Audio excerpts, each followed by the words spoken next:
ನಮಸ್ಕಾರ ಸರ್. ಹೇಳಿ ಸರ್, ನಿಮ್ಮ ಹೆಸರು? ರಾಘವೇಂದ್ರ. ಎಲ್ಲಿಯವರು ಸರ್? ಸರ್ ಮೈಸೂರು. ಮೈಸೂರವರಾ? ಸರ್, ಏನು ಪ್ರಾಬ್ಲಮ್ ಆಗಿತ್ತು ನಿಮಗೆ? ಸರ್, ನನಗೆ ಪೈಲ್ ಸಮಸ್ಯೆ ಇತ್ತು.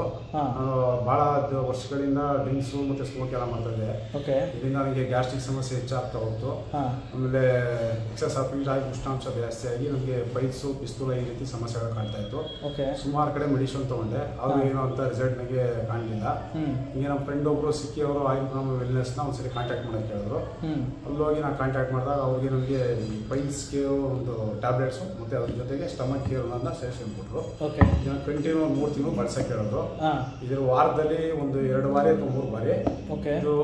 ಇದು ಸ್ಟಮಕ್ ಕೇರ್ ಅನ್ನೋದನ್ನ ವಾರದಲ್ಲಿ 2-3 ಬಾರಿ. ಇದು ಡೈಲಿ ಟ್ಯಾಬ್ಲೆಟ್ಸ್ನ ನೀರು ಗ್ಲಾಸ್ ಮಜ್ಜಿಗೆ ಜೊತೆ ತೊಗೊಳಕ್ಕೆ ಹೇಳಿದ್ರು. ಓಕೆ. ಅದೇ ರೀತಿ ತೊಗೊಂಡೆ 3 ತಿಂಗಳ ತನಕ ಕಂಟಿನ್ಯೂ ಮಾಡಿದೆ. ನನಗೆ ಫಸ್ಟ್ ಇಂದನೇ ತುಂಬಾ ಬದಲಾವಣೆಗಳಾಗ್ತಾ ಹೋಯ್ತು. ಓಕೆ. ಈಗ ಆರಾಮಾಗಿ ನಿಮ್ಮದಾಗಿ ಟೈಮ್ ಊಟ ತಿಂಡಿ ಚೆನ್ನಾಗ್ತಿದೆ. ಪೈಲ್ಸು ಅಥವಾ ಪಿಸ್ತೂಲ ಸಮಸ್ಯೆ ನನಗೆ ಏನಿಲ್ಲ. ಓಕೆ. ಇದು ತುಂಬಾ ಒಳ್ಳೆ ರಿಸಲ್ಟ್ ಇದೆ. ಈ ರೀತಿ ಸಮಸ್ಯೆ ಇರೋರು ಯಾರು ಬೇಕಾದ್ರೆ ಇದನ್ನು ತುಂಬಾ ಒಳ್ಳೆ ಯೂಸ್ ಮಾಡ್ಬೋದು. ಈ ಗ್ಯಾಸ್ಟ್ರಿಕ್ ಇದೆ ಅಂದ್ರೆ ಸರ್, ಅದೇ ಇಲ್ಲ ಸರ್. ಈಗ ಟೈಮಿಗೆ ಹೊಟ್ಟೆ ಹಸಿವು ಎಲ್ಲ ಆಗ್ತಿದೆ, ನೀಟಾಗಿ ಊಟ ತಿಂಡಿ ಎಲ್ಲ ಗ್ಯಾಸ್ಟ್ರಿಕ್ ಎಲ್ಲ ಕ್ಲಿಯರ್ ಆಯ್ತು, ಎಲ್ಲ ಕ್ಲಿಯರ್ ಆಗಿದೆ.